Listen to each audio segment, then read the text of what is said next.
नमस्कार प्यारे बच्चों, आप सभी का स्टडी 91 के इस ऑनलाइन प्लेटफॉर्म पर मैं अमित आप सभी का हार्दिक स्वागत करता हूं। दोस्तों, आप सभी के सामने आज हम सभी पढ़ने वाले हैं बौद्धकालीन शिक्षा और मुस्लिमकालीन शिक्षा पर बात करेंगे, जो आप सभी के पेपर के लिहाज से बात करें तो बेहद इंपॉर्टेंट होगा और अच्छे से समझेंगे कि बौद्धकालीन शिक्षा में क्या शिक्षा की प्रथाएं थी, कैसा शिक्षा का संचालन होता था। उसी प्रकार से हम सभी मुस्लिमकालीन शिक्षा पर भी बात करेंगे। दोस्त, तो सभी बच्चे एक बार सेशन को शेयर करते हुए क्लास को लाइक करेंगे, बेहतरीन तरीके से सीखने वाले हैं और बात करेंगे। देखिए, आप सभी के सामने स्लाइड पर दिख रहा है कि हम सभी क्या क्या पढ़ेंगे। ध्यान देंगे, इसमें से बात करें तो जो हम सभी आज की क्लास में पढ़ने वाले हैं वह देख पा रहे होंगे बौद्धकालीन शिक्षा का उद्देश्य है, निर्माण की प्राप्ति है, या धार्मिक या पारलौकिक क्या है, क्या 10 उपदेश थे, क्या बौद्धकालीन शिक्षा का भाषा था या शिक्षा का केंद्र क्या था।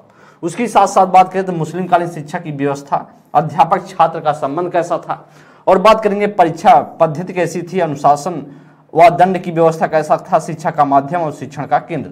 तो इन सभी पर हम सभी चर्चा करने वाले हैं दोस्त।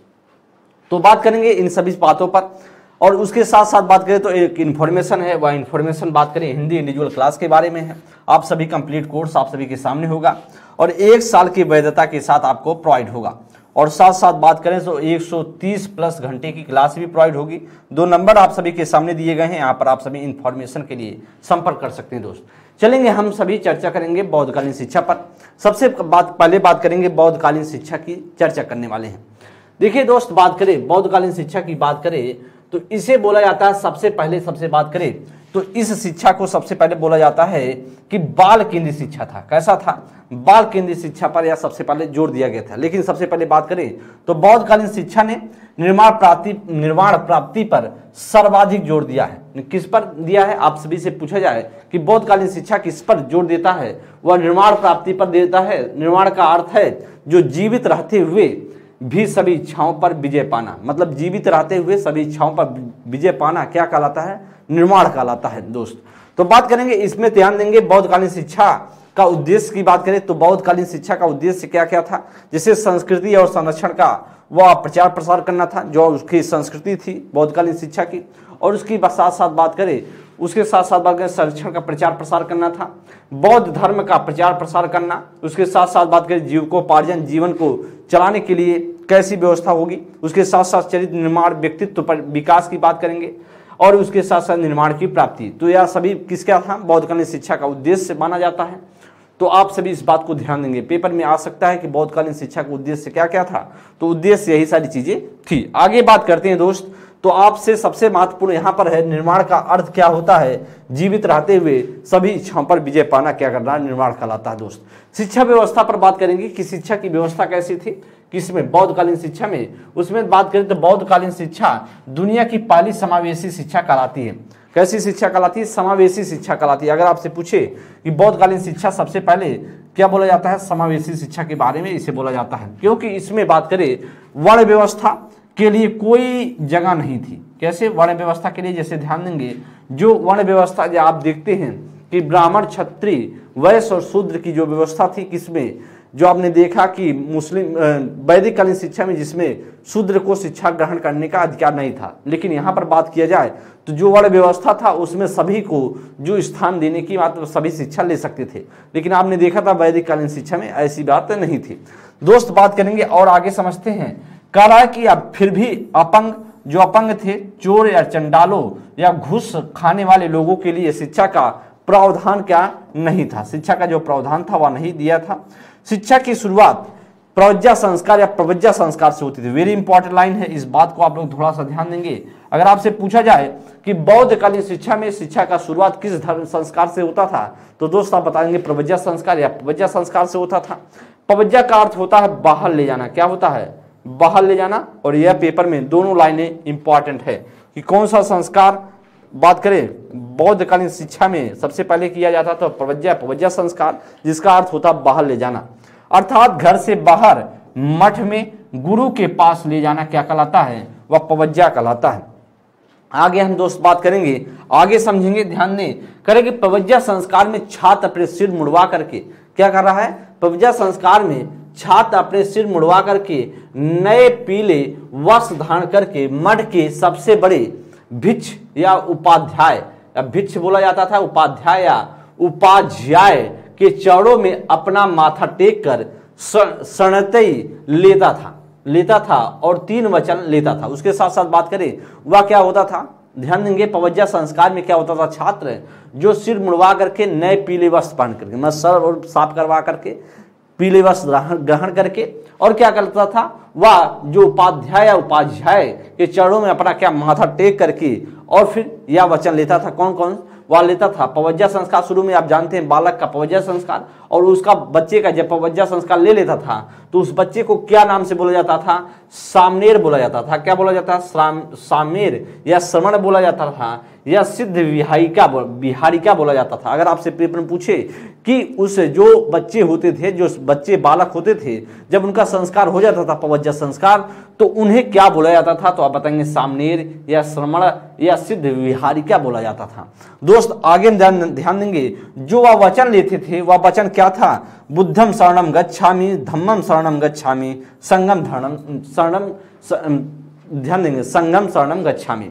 तो क्या था, बुद्धम शरणम गच्छामि, धम्मम शरणम गच्छामि और उसके साथ संगम शरणम गच्छामि, या 3 वचन लेते थे। या देख पा रहे हैं आप, माथा टेक करके 3 वचन यही लेते थे, और क्या और हो जाते थे बालक एक सामनेर कहलाते थे पवज्जा संस्कार के बाद। आगे ध्यान देंगे दोस्त, आगे कह रहा है इसके बाद विद्यार्थी या मठ में शिक्षा के लिए प्रवेश करता था। क्या करता था, उसके बाद बच्चा क्या करता था, जो शिक्षा के लिए, जैसे बच्चे का पवज्जा संस्कार हो गया, पवज्जा संस्कार के बाद क्या बच्चा प्रवेश लेता था, कहां पर, शिक्षा के लिए प्रवेश लेता था मठ में। मठ में रहकर शिक्षा लेने वाले विद्यार्थी को भ्रमण या सामनेर या क्या बोला जाता था, या सामनेर कहा जाता था। शिक्षा का प्रारंभ 6 से 8 वर्ष की उम्र से माना जाता था। मतलब शिक्षा का प्रारंभ कब से होता था, 6 से 8 वर्ष से माना जाता था। शिक्षा का मूल केंद्र क्या होता था, आपसे पूछे बौद्धकालीन शिक्षा में शिक्षा का मूल केंद्र क्या होता था, तो आप कहेंगे मठ हुआ करता था। कहते थे इन मठों का प्रधान क्या होता था, या इन मठों का प्रधान क्या कहलाता था, वह संघ होता था। इन मठों का प्रधान क्या कहलाता था, वह संघ होता था, और उस जो केंद्र होते थे उसे मठ बोले जाते थे।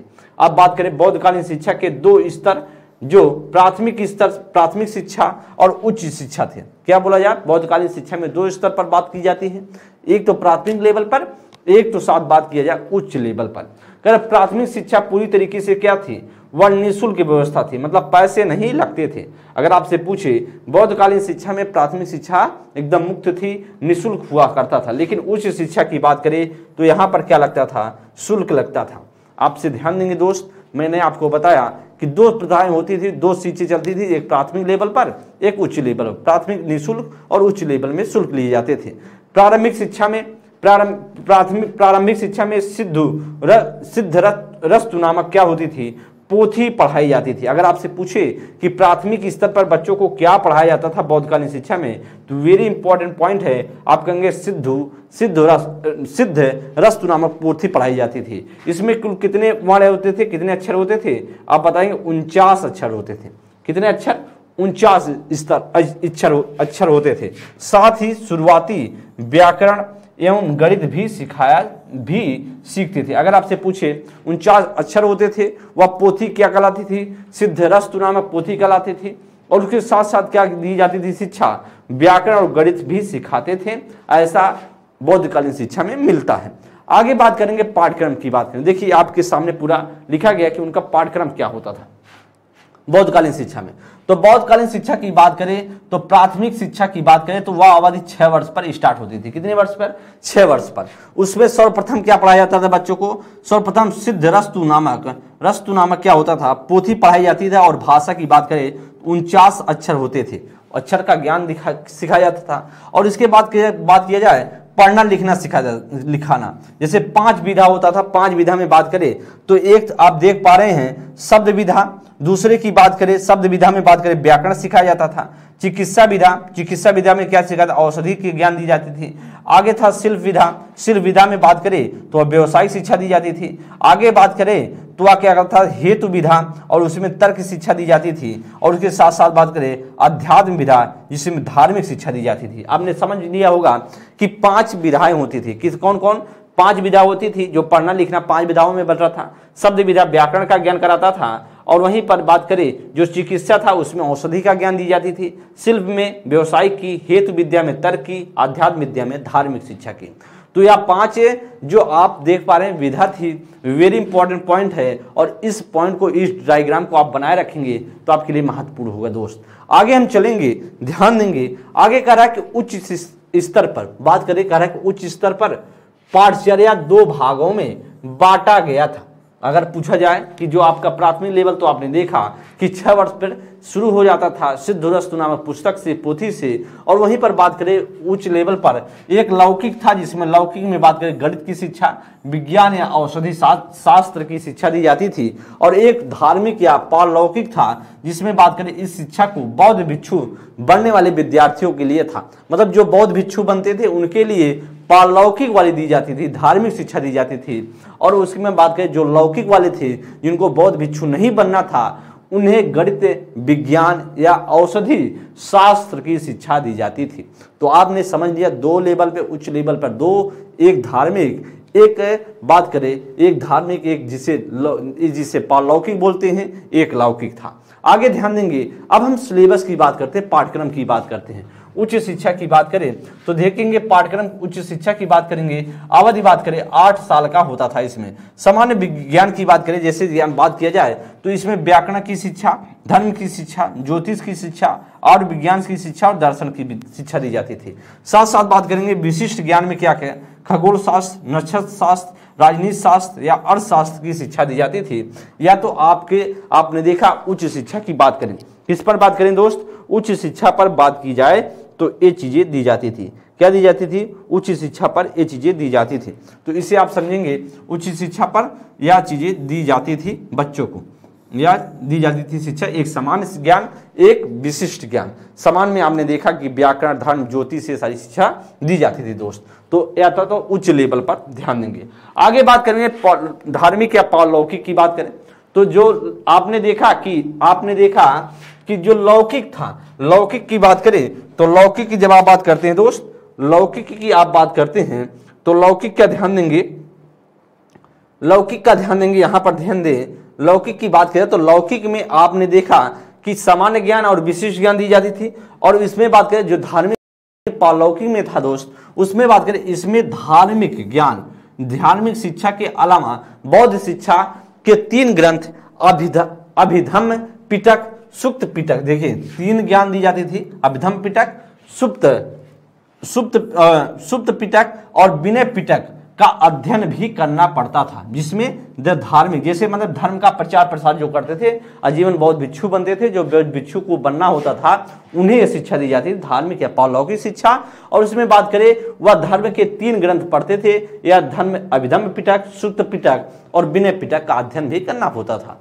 मठ में निवास करने वाले विद्यार्थी को 10 वचन लेने पड़ते थे, जिसमें से 10 शिक्षा पदान भी कहते थे, जिसे 10 वचन 10 उपदेश लिया जाता था। जो बौद्ध भिक्षु थे, जो बौद्ध धर्म में शिक्षा लेते थे, उन्हें विद्यार्थियों को 10 वचन लेना पड़ता था। और 10 वचन हम देखते हैं, 10 वचन देखेंगे तो कल 10 शिक्षा पदानी, जो जिसे बोले थे 10 शिक्षा पदानी, जो 10 वचन लेने पड़ते थे, 10 उपदेश, उसको देखते हैं। सबसे पहले बात करें अहिंसा का पालन करना, क्या करना, अहिंसा का पालन करना। अब से कहा चोरी ना करना, निंदा ना करना या भूमि शयन करना, मतलब किसी की निंदा नहीं करना है, ना चोरी करनी है। सत्य बोलना, मतलब सत्य आपको बोलना है। समय पर आहार लेना, मतलब टाइम पर खाना पीना करना है, खाना खाना है। और अहिंसा मतलब मारपीट कटाई नहीं करनी है, किसी को मारना पीटना नहीं। शुद्ध आचरण होना चाहिए, मतलब कहते हैं कि जो आपका आचरण हो वह शुद्ध हो, वह करें मादक वस्तुओं का सेवन ना करें। जो आप शराब या किसी प्रकार की जो मादक वस्तुएं हैं उनका सेवन नहीं करने की बात करता है। और श्रृंगार की वस्तुओं का प्रयोग ना करें, मतलब आप सजावटी जैसे श्रृंगार की वस्तुओं को आपको ग्रहण नहीं करना है। बात करें नृत्य संगीत से दूर रहना और सोना चांदी आदि कीमती वस्तुएं दान में ना लेना। मतलब कि जो बौद्ध भिक्षु थे, जो आप बौद्ध भिक्षु धर्म का प्रचार प्रसार करते थे, उसमें बोला जाता था कि आपको सोना चांदी आदि जो कीमती वस्तुएं हैं उनको नहीं लेना है। और यह 10 जो उपदेश बच्चों को दी जाती थी, बच्चे जब शिक्षा ग्रहण करने के लिए जाते थे। आगे ध्यान देंगे दोस्त, आगे समझें, कह रहा है कि 12 से 15 वर्षों की शिक्षा होती थी। आपसे पूछे कितने वर्षों की शिक्षा होती थी तो आप बताएंगे 12 से 15 वर्षों की शिक्षा दी जाती थी। इसके बाद जो सामनेर होते थे, सामनेर या तो घर वापस जा सकता था या फिर क्या होता था, आजीवन बौद्ध भिक्षु बन सकता था। जैसे बच्चा 6 से 8 साल पे शिक्षा शुरुआत होती थी, और शिक्षा शुरुआत होती थी तो आपने देखा प्राथमिक लेवल पर जो पोथी पढ़ाई जाती थी, सिद्धरस्त पोथी, उसके बाद आपका उच्च लेवल पर शिक्षा क्या थी, पैसे का मतलब शुल्क लिया जाता था। उसमें 2 प्रकार की शिक्षा दी जाती थी, जिसमें से आजीवन भिक्षु को बनना, जो धार्मिक जिसे लौ की शिक्षा दी जाती थी, और जो अदर थे जिन्हें बात करें लौकिक शिक्षा दी जाती थी। और बात करेंगे अगर पूछा जाए तो शिक्षा कितने टाइम का होता था, वह 12 से 15 वर्षों तक बच्चों को शिक्षा दी जाती थी, मतलब शिक्षा दी जाती थी। इतना वर्षों तक बच्चा मठ में रहता था। ऐसे बाद अगर बच्चे को मान ली इसके बाद बच्चे को अगर मन है तो वह क्या रह सकता मठ में, वह आजीवन बौद्ध भिक्षु बन सकता है। अगर नहीं मन है तो वह जा सकता था, तो आजीवन बौद्ध भिक्षु भी बन सकता था। जो विद्यार्थी बौद्ध भिक्षु बनना चाहते थे, मतलब जो बौद्ध भिक्षु बनना चाहते थे, उनका एक फिर संस्कार होता था, उनका उपसंपदा संस्कार होता था। अगर आपसे पूछे उपसंपदा संस्कार किसमें होता है तो आप कहेंगे दोस्त बौद्धकालीन शिक्षा में होता था। बौद्धकालीन शिक्षा में किनको शिक्षा या जो संपदा संस्कार किसको दिया जाता था, जो बच्चे आजीवन बौद्ध भिक्षु बनना चाहते थे उन्हें यह शिक्षा या संस्कार दी जाती थी। और बात करें बौद्ध भिक्षु को आजीवन ब्रह्मचारी रहने की शपथ के अलावा बौद्ध धर्म में तीनों ग्रंथों एवं मुद्रा का लेन देन या का लेखा जोखा का भी ज्ञान जरूरी था। तो बोला जाता था, मतलब उनके साथ साथ क्या करें, ये तीनों ग्रंथों के साथ साथ बात करें मुद्रा का लेन देन, इन सभी जानकारियां भी जरूरी होती थी। आगे ध्यान देंगे दोस्त, आगे का रहा है शिक्षा की समाप्ति पर क्या होता था। जिसे शिक्षा की समाप्ति पर 2 तरीके की शिक्षा होती थी। जैसे शिक्षा की समाप्ति हो गई 12 से 15 साल पे, तो उसे अब समझिए या गृहस्थ जीवन आप जा सकते हो, घर जा सकते हो, या फिर आपकी परीक्षा होती थी। वह परीक्षा क्या होती थी, उपसंपदा संस्कार दिया जाता था।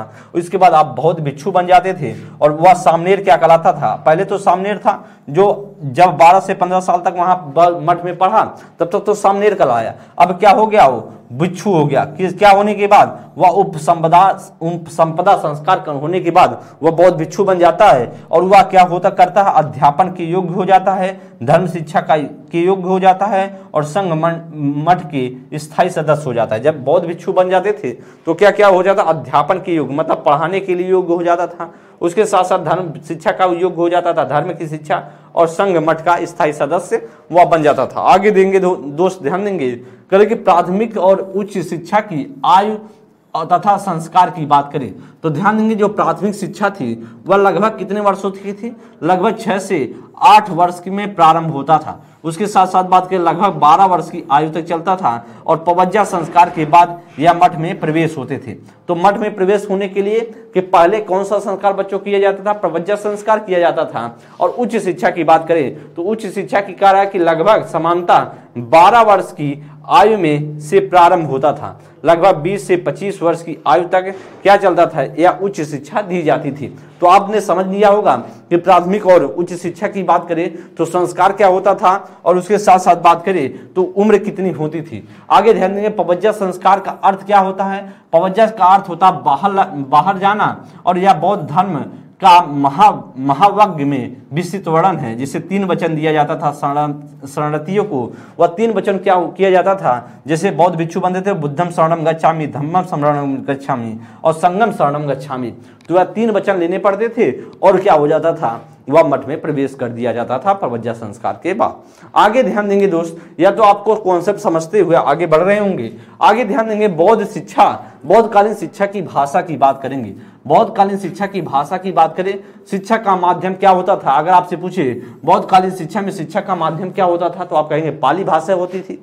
आगे बात करेंगे, लेकिन कहीं कहीं संस्कृत भी थी। बाद में प्राकृतिक भाषा को क्या हुआ, प्राकृतिक भाषा को क्या कर दिया गया, जगह दी गई थी। शिक्षा का केंद्र पूछा जाए आपके बौद्धकालीन शिक्षा में शिक्षा का केंद्र कहाँ कहाँ था, मतलब कहाँ बौद्ध मठ खुले हुए थे, तो आपसे पूछे तो आप कहेंगे तक्षशिला में, आपसे पूछे उदंतपुरी में, मिथिला में, नादिया में, नालंदा में। नालंदा में बात करें तो महायान बौद्ध धर्म का केंद्र था। किसका था, महायान बौद्ध धर्म का केंद्र था। विक्रमशिला में अगर पूछे तो पाल नरेश धर्मपाल द्वारा स्थापित किया गया था या बौद्ध धर्म। अगर बचे बल्लभी में क्या था, बल्लभी में आप बताएंगे हीनयान बौद्ध धर्म केंद्र था। अब से पहले बल्लभी में हीनयान और बौद्ध बात किया जाए, नालंदा में आपसे पूछे तो महायान बौद्ध धर्म केंद्र था। विक्रमशिला जो बौद्ध धर्म स्थान किसी ने करवाया था स्थापना, तो पाल नरेश धर्मपाल ने कराया था, या तो आपकी शिक्षा के केंद्र थे दोस्त। आगे बात करें तो इन्फॉर्मेशन है, इन्फॉर्मेशन वह है यूपी त्रिवेशी पेट का है, कंप्लीट पैकेज आपके सामने होगा। और पेट कंप्लीट कोर्स आपको लेना है तो 1299 का है। हिंदी इंडिविजुअल बैच लेनी है तो 249 की है। डिटेल बुक लेनी है तो 299 की है। प्रैक्टिस बुक 90 रुपए की और पेट कम्बो बुक की बात करें 380 रुपए की। साथ साथ बात करें दो आप सभी के सामने बुक दिखते रहे होंगे, एक संपूर्ण अध्ययन सामग्री का है, एक प्रैक्टिस बुक है। आप सभी ऑनलाइन ऑफलाइन दोनों तरीके से परचेज कर सकते हैं इस बुक को। साथ साथ बात करें तो नंबर 2 दिए गए, आप सभी कोई दिक्कत हो तो संपर्क कर सकते हैं। बात करेंगे उसके साथ बात करें आधुनिक इतिहास की क्लासेस चल रही है, आप सभी इंडिविजुअल बैच में जुड़ सकते हैं सर के द्वारा।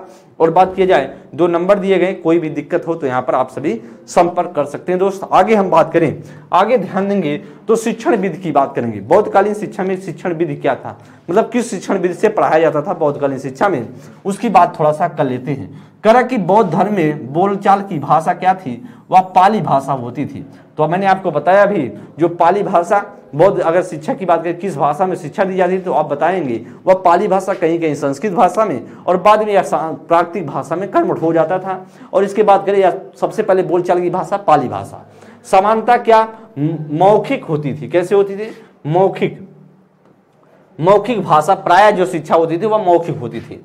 प्रश्नोत्तरी विधि के द्वारा शिक्षा दी जाती थी, अनुकरण विधि के द्वारा शिक्षा दी जाती थी, व्याख्यान विधि के द्वारा शिक्षा दी जाती थी, वाद विवाद व तर्क विधि द्वारा शिक्षा दी जाती थी बच्चों को। वह प्रदर्शन अभ्यास विधि के द्वारा या देश भ्रमण विधि द्वारा या शास्त्रार्थ विधि के द्वारा। तो विधि आप जन देख पा रहे होंगे कि इन सभी विधियों के द्वारा बच्चों को बौद्धकालीन शिक्षा में शिक्षा दी जाती थी। इन सभी तरीकों से बौद्धकालीन में शिक्षा दी जाती थी। आगे बात करें स्त्री शिक्षा की बात करें, स्त्री शिक्षा का बात करें तो स्त्री शिक्षा का क्या इसमें क्या रोल था, मतलब किसको शिक्षा क्या क्या कौन कौन शिक्षा लिया था, वेरी इंपॉर्टेंट है। बौद्ध धर्म में स्त्री शिक्षा को प्रोत्साहन मिला। आगे बात करेंगे संघ में प्रशिक्षु के रूप में लेने वाली प्रथम महिला जो बुद्ध की विमाता की बात करें प्रजापति गोमती थी। अगर आपसे पूछे सबसे पहले जो बौद्ध धर्म में सबसे पहले महिला जो जिसने शिक्षा लिया था वह कौन था, तो आप कहेंगे बुद्ध की विमाता जिसे हम जानते हैं महाप्रजापति गौतमी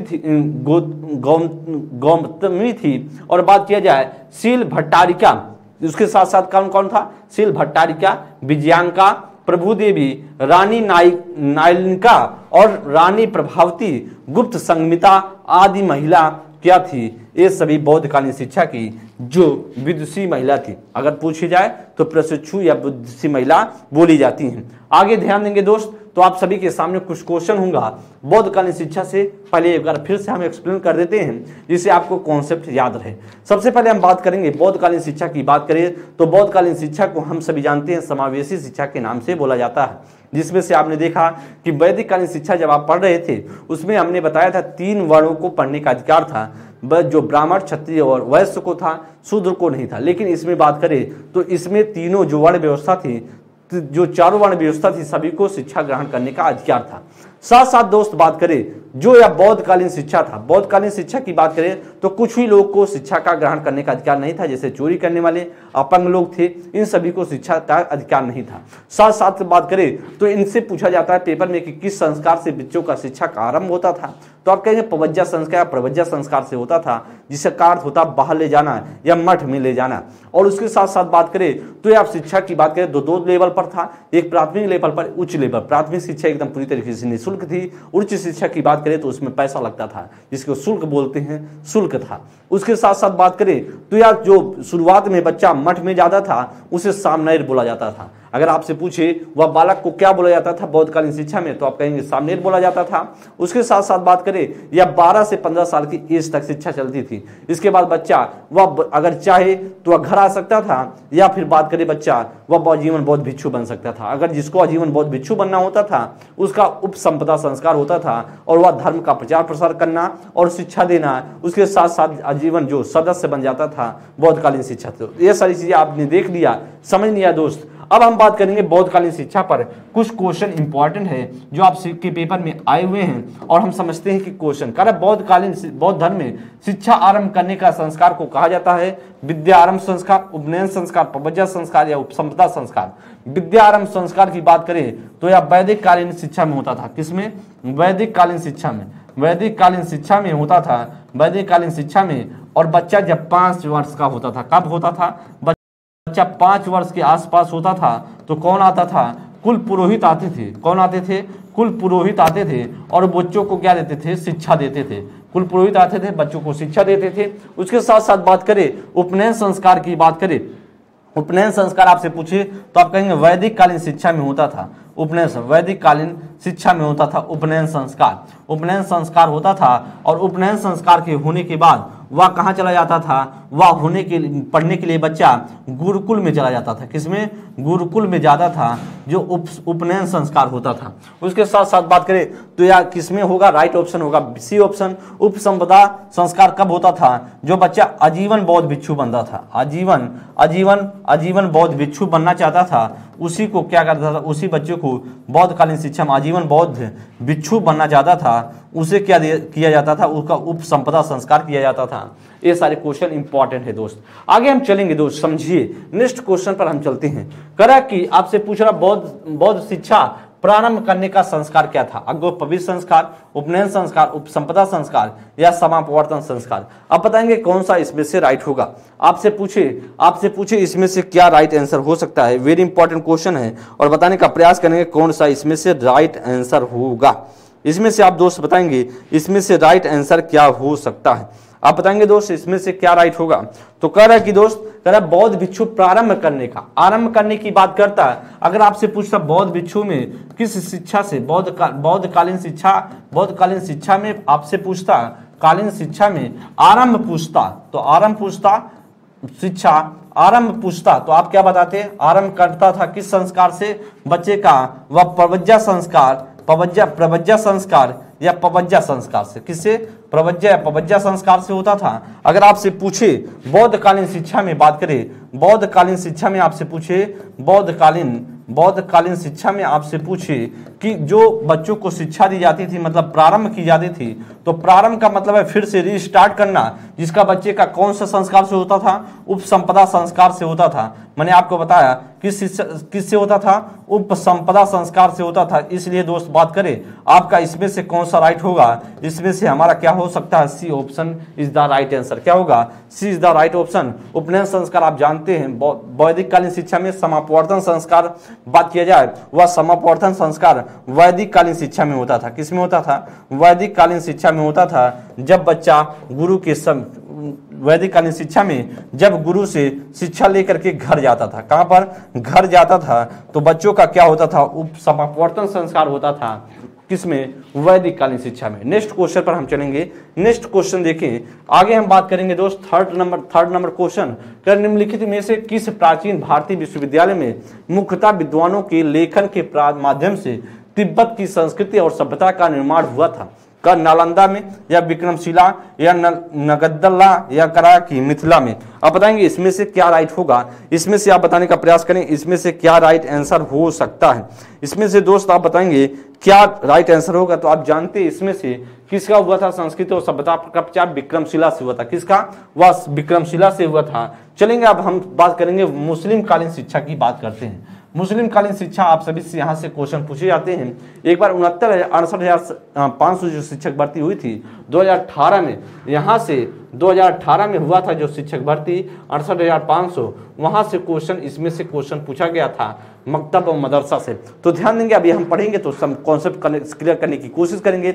लेकिन बात किया वैदिककालीन शिक्षा के उद्देश्य की बात करें, अगर आपसे पूछे वैदिककालीन जो मुस्लिम कालीन शिक्षा का उद्देश्य क्या था, तो आप कहेंगे मुस्लिम श्रेष्ठता की स्थापना करना, ज्ञान का प्रसार करना, इस्लाम धर्म या संस्कृति का प्रचार प्रसार करना, सांसारिक ऐश्वर्य की प्राप्ति या नैतिक व चारित्रिक विकास। तो यह उद्देश्य हुआ करते थे किसके, आपसे पूछा जाए तो आप कहेंगे मुस्लिम कालीन शिक्षा के उद्देश्य थे मुस्लिम श्रेष्ठता की क्या करना, स्थापना, नैतिक और चारित्रिक विकास, साथ साथ सांसारिक ऐश्वर्य की प्राप्ति, धर्म इस्लाम धर्म की प्रचार प्रसार, ज्ञान का प्रसार करना। आगे करेंगे दोस्त, ध्यान देंगे, समझे। कर शिक्षा व्यवस्था की बात करें, वेरी इंपॉर्टेंट है, यहां से क्वेश्चन अब आपके पेपर में देखने को मिलते हैं दोस्त। कहा कि शिक्षा व्यवस्था के लिए द्विस्तरीय, क्या बोला जाए, द्विस्तरीय शिक्षण संस्थान थे। आपसे पूछे जा कितने स्तरीय थे, द्विस्तरीय। वह क्या था, एक मकतब था, एक मदरसा था। मुस्लिम शिक्षा की शुरुआत किस संस्कार से होता था, उससे पूछा जाए तो बिस्मिल्लाह सैनी संस्कार से होती थी।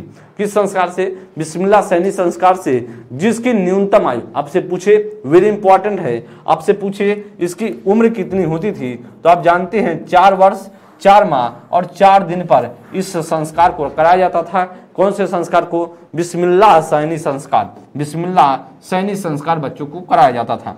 कल इस संस्कार में नए छात्र जो सारगिद कहलाते थे, क्या बोला जाता था, उन नए छात्र को क्या बोला जाता, सारगिद। सारगिद को नए वस्त्र पहना करके मौलवी के पास, जो मौलवी होते थे, मौलवी के पास ले जाया जाता था। मौलवी क्या करते थे, जिसे मौलवी को अब किस नाम से और जानते हैं, उस्ताद नाम के से जानते हैं। वह क्या करता था, सारगिद जो बालक होता था, सारगिद बोला जाता था। बालक को क्या करता था, कुरान की कुछ आयतें दोहराने के लिए कहता था, कुरान की कुछ आयतें दोहराने के लिए कहता था कि जो आपके मौलवी हुआ करते थे, वह सारगिद को, जो बालक होता था, उसी को कुछ कुरान की कुछ आयतें दोहराने के लिए कहता था कि अगर सारगिद इन लाइनों को नहीं दोहरा पाता है, अगर मान लीजिए नहीं दोहरा पाता था, तो उसे क्या कह देना, बिस्मिल्लाह का देना ही काफी या होता था। मतलब बोला जाए तो बहुत था, बिस्मिल्लाह अगर कह दे तो बहुत हुआ करता था। अगर वह कुछ आयतें दोहराने के लिए दे दे,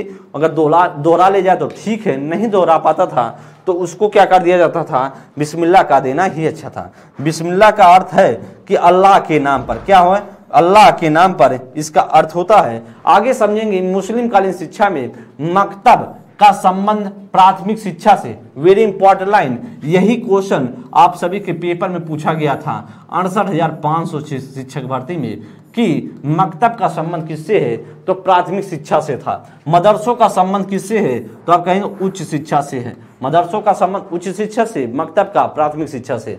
मकतब मस्जिदों से जुड़े होते थे, किससे जुड़े थे, मस्जिदों से जुड़े होते थे। तो अब मस्जिद के मौलवी ही मकतब से में अध्यापक का कार्यभार संभालते थे। अगर आपसे पूछे कि मकतब में कौन शिक्षा देता था, जो मौलवी होते थे, जो मौलवी होते थे, उसके साथ साथ मौलवी कौन था, वह जो मस्जिद में मौजूद होते थे मौलवी, वही अध्यापन का काम कराते थे, बच्चों को पढ़ाते समझाते थे। बात करें मकतब और मदरसा शब्द, अगर आपसे पूछे किस भाषा का है, तो आप सीधा पूछे तो मकतब किस भाषा का शब्द है। मकतब आपसे पूछे तो आप कहेंगे अरबी भाषा की शब्द है। अरबी भाषा में किसे क्या बोला जाता था, कुतुब बोला जाता है। क्या बोला जाता है, कुतुब बोला जाता है। मदरसा को अरबी भाषा में मदरसा को अरबी भाषा में क्या बोला जाता है, तो आप कहेंगे दरस बोला जाता है। क्या बोला जाता है, दरस बोला जाता है। वेरी इंपॉर्टेंट लाइन, आपसे पूछे कि यार किस भाषा का शब्द है, तो आप कहेंगे अरबी भाषा का शब्द है और इसे कुतुब और दरस के नाम से बोला जाता है, जिसका अर्थ होता है क्रमशः अगर बात करें तो पढ़ना लिखना या भाषण। तो पढ़ना लिखना किसे बोला जाता था, उसे कुतुब को बोला जाता था। भाषण किसे बोला जाता था, दरस को बोला जाता था। दोस्त किसे, दरस की बात करें तो आपसे पूछे, दरस जो अरबी भाषा का शब्द था और जो मकतब भी क्या, जो कुतुब भी अरबी भाषा का शब्द था। तो इसमें बात करें तो पढ़ना लिखना किसका अर्थ होता था, कुतुब का अर्थ, और भाषण किसका अर्थ, दरस का अर्थ हुआ करता था। आगे दोस्त बात करेंगे, वेरी इंपॉर्टेंट, ये सारी पॉइंट है जो आपके पेपर में कहीं ना कहीं देखने को मिलेंगे। आगे दोस्त बात करेंगे तो कह रहा है कि मकतबों में प्रदान की जाने वाली शिक्षा में अगर पूछा जाए जो मकतब थे उसमें कौन कौन सी शिक्षा दी जाती थी, लिखना, पढ़ना, साधारण गणित, पत्र, व्यवहार, अरबी, फारसी की शिक्षा प्रदान करके उनमें जीविकोपार्जन की क्षमता को विकसित करना था। अगर जो बात की मकतब में बच्चे जो पढ़ते थे, जो मौलवी मस्जिदों के मौलवी हुआ करते थे, वही शिक्षा बच्चों को देते थे। और वह क्या क्या शिक्षा देते थे बात करें दोस्त, तो वह इन सभी सारी जैसे पढ़ना लिखना, गणित की शिक्षा और साधारण गणित जैसे व्यवहार, और बात किया जाए पत्र व्यवहार के साथ साथ अरबी फारसी भाषा का भी शिक्षा दी जाती थी। मदरसों में दी जाने वाली शिक्षा उच्च शिक्षा के संपूर्ण पाठ्यक्रम के दो भागों में बांट दिया गया था, जिसे बोलते हैं एक धार्मिक, जिसे धार्मिक, दूसरा क्या बोला जाता, एक लौकिक बोला जाता था, एक धार्मिक बोला जाता था। लौकिक एक और परालौकिक। तो लौकिक में क्या क्या शिक्षा, अरबी, व्याकरण, गद्य साहित्य, तर्क साहित्य, दर्शन शास्त्र, वनस्पति शास्त्र, ये सभी लौकिक है जो लौकिक विषय के अंतर्गत आते थे। लेकिन धार्मिक में क्या हुआ होता था, जैसे कुरान की हदीस या परंपराएं जिसे बोलते हैं, या फिक या जिसे धर्मशास्त्र की जगह गहन तथा अध्ययन छात्रों को कराया जाता था। तो धार्मिक में जो धार्मिक में क्या होता था, धार्मिक चीजें जो धर्म के प्रचार प्रसार के लिए शिक्षा दी जाती थी। और लौकिक में बात करें तो वह जो आपके सब्जेक्ट होते थे उस प्रकार की शिक्षा देने की बात होती है। आगे दोस्त बात करेंगे, देखिए आगे समझिए कि पाठ्यक्रम की बात करें, सिलेबस में बात कर लेता हूं।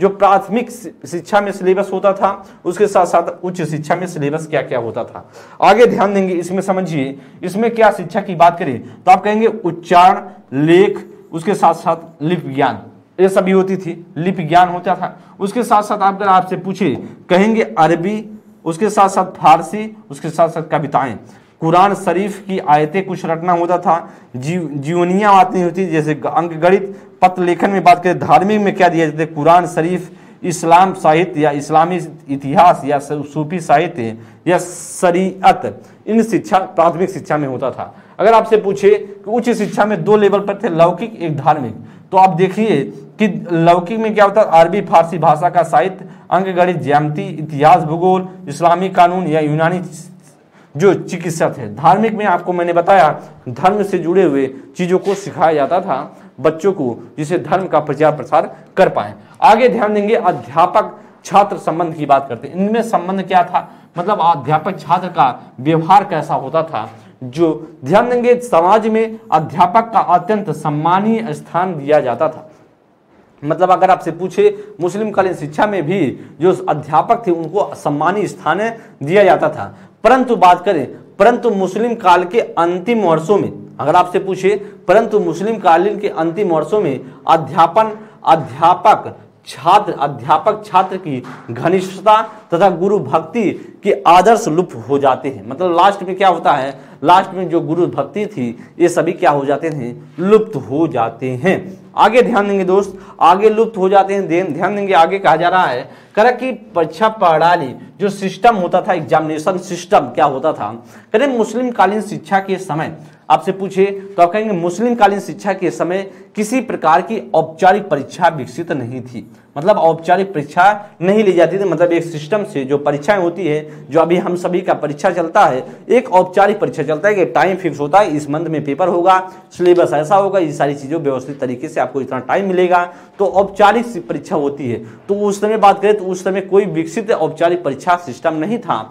फिर भी छात्रों के द्वारा असाधारण ज्ञान और योग्यता का प्रदर्शन करने पर छात्रों को अध्यापकों के द्वारा कामिल, आमिल, फाजिल आदि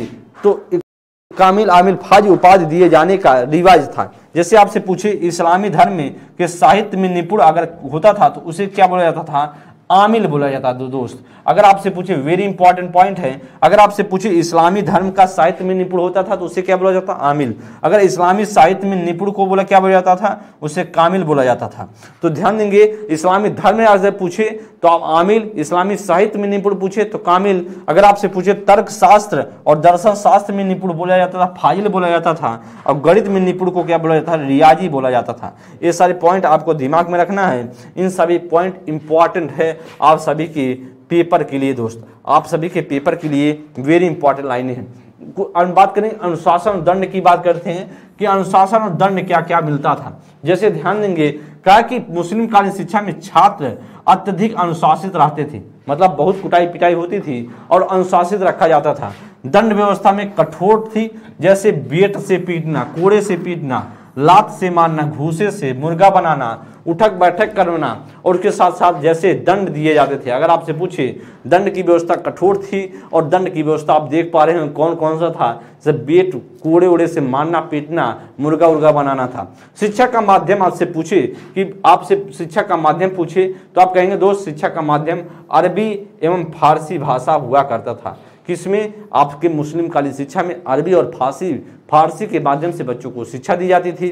अगर आपसे पूछे नारी शिक्षा की व्यवस्था कैसी थी दोस्त, कि नारी शिक्षा, स्त्रियों की शिक्षा की बात करें मुस्लिम कालीन में, कहेंगे मुस्लिम शासन के दौरान महिलाओं को पर्दा प्रथा का प्रचलन होने के कारण मुस्लिम समय नारी शिक्षा का विकास काफी कम थी। मतलब आपसे पूछे कि मतलब पर्दा प्रथा ज्यादा था मुस्लिम कालीन शिक्षा में, मुस्लिम कालीन व्यवस्था में, और उसी वजह से शिक्षा कम दी जाती थी, और कम क्या थी, काफी कम थी। और उसके साथ साथ उच्च शिक्षा जो दी जाती थी वह केवल किसको दी जाती थी? शाही या अमीर घरानों तक ही क्या थी, सीमित थी। मतलब जो मुस्लिम कालीन शिक्षा में शाही परिवार से लोग जुड़े हुए थे उन्हीं को शिक्षा दी जाती थी। मतलब गुरुजी आते थे, जो मौलवी आते थे, घर ही पढ़ा करके शिक्षा दे करके चले जाते थे, बाहर उनको शिक्षा का अधिकार नहीं था। दोस्त बात करें शिक्षणविद की बात करें, आपसे पूछे कि किस शिक्षणविद से मुस्लिम कालीन शिक्षा में शिक्षा दी जाती थी, तो दोस्त आप कहेंगे दोस्त वह मुस्लिम कालीन शिक्षा में अधिकांशतः जो बात किया जाए